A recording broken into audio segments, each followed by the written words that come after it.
When it comes to ketosis and even exogenous ketones, what chronic diseases do you find are most helpful by adopting this diet and then even layering on ketones?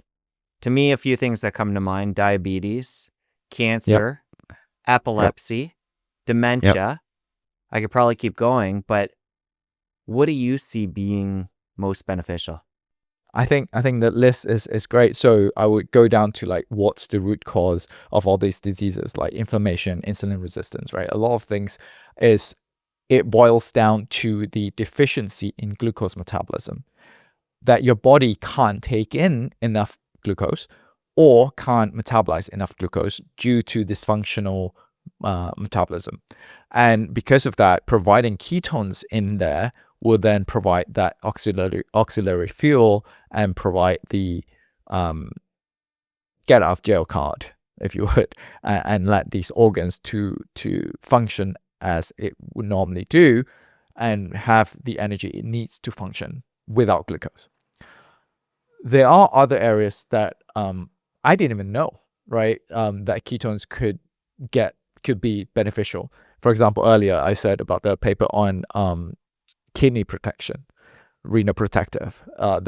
This study was published in animals, and then another study that's ongoing right now in Denmark as well, in Aarhus University, different group than the heart failure one, actually showed improvement in kidney health using ketone-iq. So hopefully they'll be publishing soon. And then heart failure, obviously, we looked at it earlier.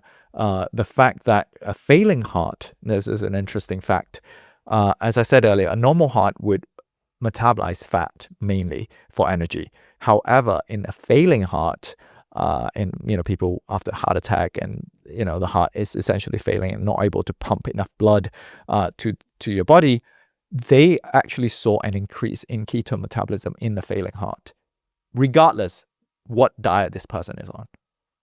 So then scientists and researchers and cardiologists figured, okay, since it voluntarily increases ketone metabolism, whether or not they're on a keto diet or on a keto lifestyle, let's give them exogenous ketones and see if they actually would like it.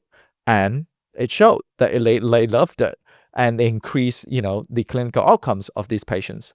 So that's one.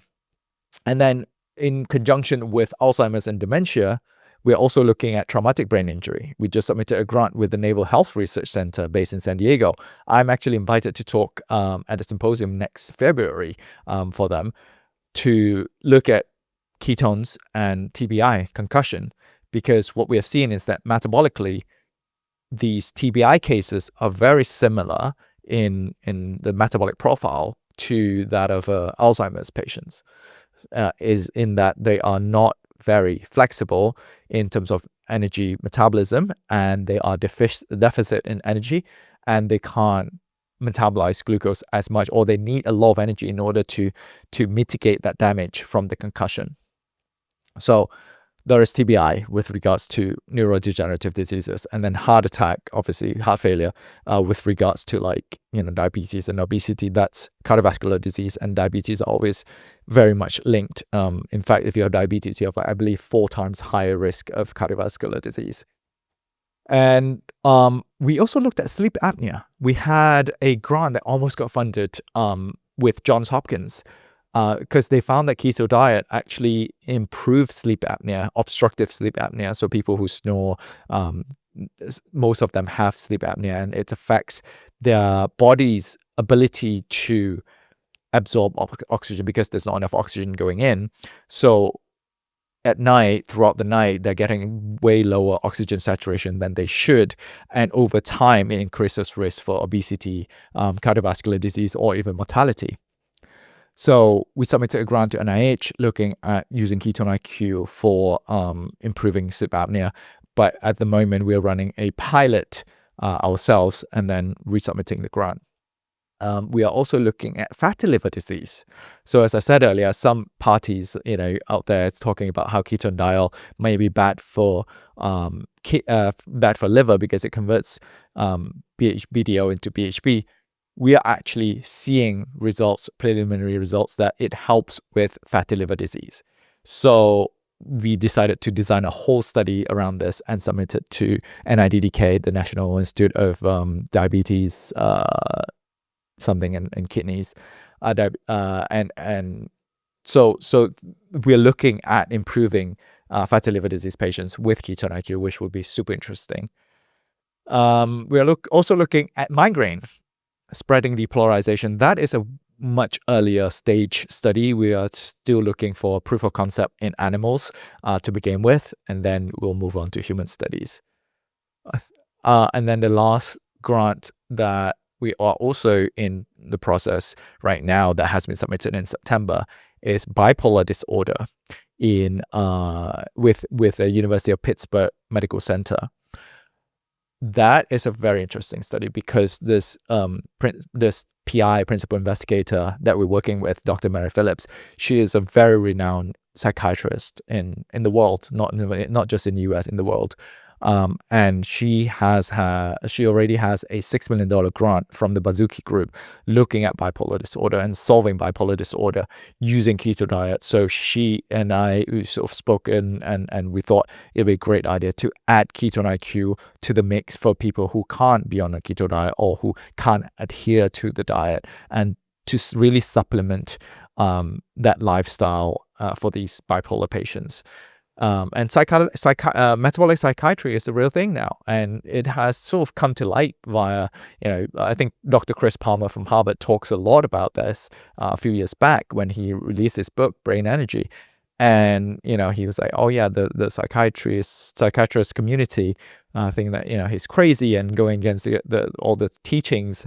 But there are more and more evidence that it shows the psychiatric disorders could possibly stem from metabolic disorders and metabolic dysfunction. And to me, that makes a lot of sense, tying back to early in the conversation, talking about the blood-brain barrier and the brain being unique where fatty acids can't get there. So naturally, it's going to be more prone to errors or problems with energy delivery. Ketones come in, they can get through the blood-brain barrier. It just makes a lot of sense. The way we look at it, all these other diseases, we're like, oh, they're all related to metabolism, like heart disease, diabetes, Alzheimer's. And then suddenly we're like, oh, psychiatry has nothing. It's just genetics, or it's just the brain. It doesn't make sense, right? Like everything is connected within our bodies.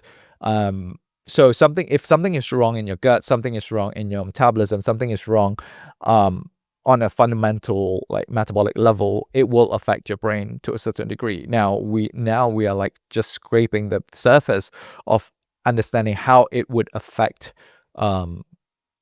psychiatric disorders. Coming back to sleep apnea, you mentioned the potential benefit there, or even benefit you've seen. It sounds like it's really preliminary. How much of that is independent from weight loss? Because a lot of times when people talk sleep apnea, you got to lose the weight, you have all that extra weight in your neck. But it sounded like, by the way you explained it, that there's something with ketones independent of that. That's a great question, Jesse. Like that, you hit the nail on the head.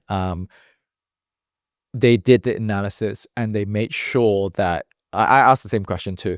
They made sure that people on the keto diet are not losing weight per se during that study, so that they can measure the effect of ketones specifically to sleep apnea. So they managed to analyze it and isolate both independent of weight loss and independent of the diet. So the PI, Dr. Jonathan June, he was very, very, very confident that it was not the diet per se, it was the ketone per se. Because this is me coming in as a scientist, like regardless whether or not I work for ketone-iq, I'm like, look, I also want to find out the truth here. What are the chances that it is the decrease in insulin and you fixing the metabolism rather than the ketones itself? And he's like, no, I think it's the ketones. So they did the analysis and they figured it was ketones, and that's why we were confident with the grant application. But I think weight loss is a great side effect of that. If you can, go on the keto diet, lose weight, and fix your sleep apnea, and put on muscle, and etc. That's why not, right? Coming back to you taking ketones at night, first off, how often are you doing that? And then tying into what we're talking about here, subjectively, somebody that's snoring or stopping breathing at night, sleep apnea, have you seen anybody without changing the diet or losing weight take a shot of ketone-iq and improve their sleep? Yes.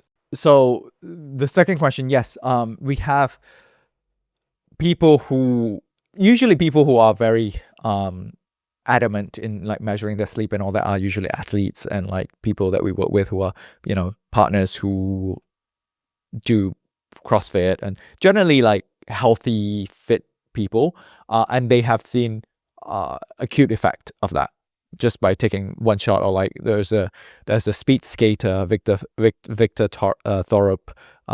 He is an Olympian speed skater, and he literally recorded a whole 30 days of taking ketone-iq, measuring his sleep and everything, and he made a whole YouTube video out of it. So you can go check it out on his YouTube. In terms of me using it for sleep, I take it every day, if not almost every day. It's just used to it. It literally sits on my desk, and then, before I go to bed, I just take 2 shots and take my melatonin and L-theanine, sleep like a baby. If you enjoyed that clip, you're going to want to head over here and catch the full episode. I'll see you over there. So you're already insulin resistant, you are overweight. What's happening within your body is that your cells are so full. They are so full of substrates and fuel that it can't take no more. Going on a keto diet is a great option.